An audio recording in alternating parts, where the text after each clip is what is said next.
Jadi hari ini saya berada di Karnival Rahmah Zon Pantai Timur berserta dengan kempen Beli Barangan Malaysia.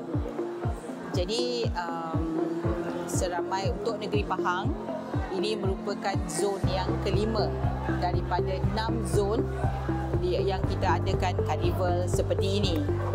Karnival ini sudah pun diadakan di Sabah, Kedah, Sarawak, hari ini di Pahang, sebelum itu di Johor dan insyaAllah selepas ini di Selangor untuk zon tengah.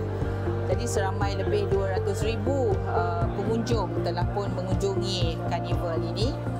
Sebanyak untuk program Jualan Rahmah, ia telah memberi manfaat seluruh negara 21 juta rakyat Malaysia dan untuk 21 juta transaksi, maksudnya transaksi jualan, dan untuk negeri Pahang sebanyak 1.15 juta transaksi sehingga 24 hari bulan.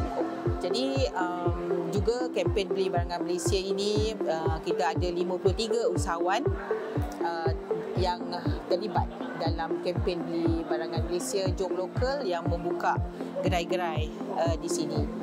Kita juga ada Karnival Kerjaya dan juga pameran daripada pelbagai agensi.